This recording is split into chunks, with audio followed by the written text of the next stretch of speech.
I believe sometime in September it was at 59%. So ibig sabihin, marami nakakaranas ng hirap. Tapos binawasan mo. Binawasan mo. Patapos nilagay mo sa isang programa na AKAP na wala pa palang guidelines pero last year nagdi-distribute na. Di ba? Only to find out na pinagati-hatian lang pala nila yung AKAP.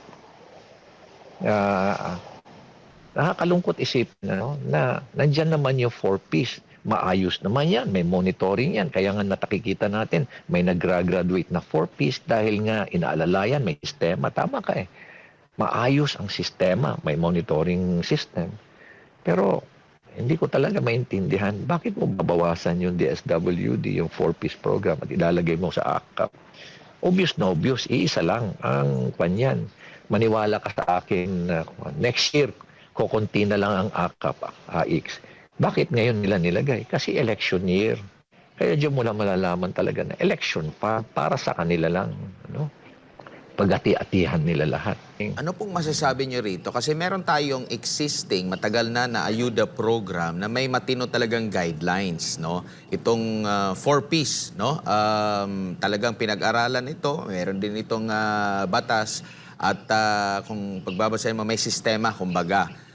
Binawasan po nila ng pondo. Sinasabi po, binawasan nila ng pondo at inintroduce nga itong mga bagong mga ayuda. Sa tingin po ninyo, dapat na gawing kagaya sa 4Ps itong mga ayuda na ito para makita talaga kung meron nga bang patutunguhang tama at merong mapanagot kung mali ang implementasyon. Kasi dito sa 4Ps may mga guidelines. Paano naman kung magkaroon ng anomalya sa pamamahagi ng iba pang klase ng ayuda na hindi kagaya sa 4Ps, yung talagang maraming mga guidelines po, Mayor? Thank you, Admar. You said it right, Agmar. I completely agree with you.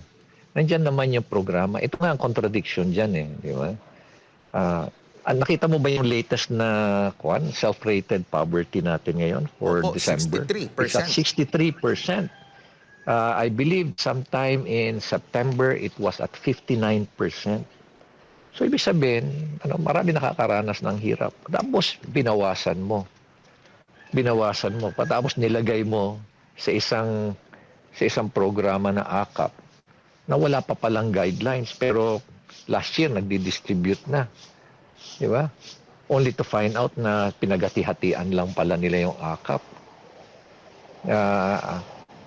Nakakalungkot isipin na nandyan naman yung 4Ps. Maayos naman yan, may monitoring yan. Kaya nga natakikita natin, may nag-graduate na 4Ps dahil nga inaalalayan, may sistema. Tama ka eh.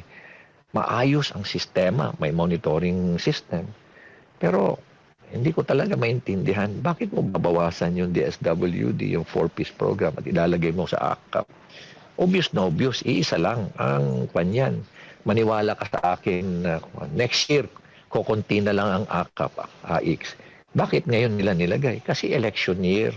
Kaya diyan mo lang malalaman talaga na election pa, para sa kanila lang. Pagati-atihan nila lahat. Kaya nakakalungkot talaga eh. Ay, ngayon, tanong ko uli, mananatili na lang ba tayong tahimik? Papabayaan na lang ba nilang natin na inaabuso na lang lagi tayo?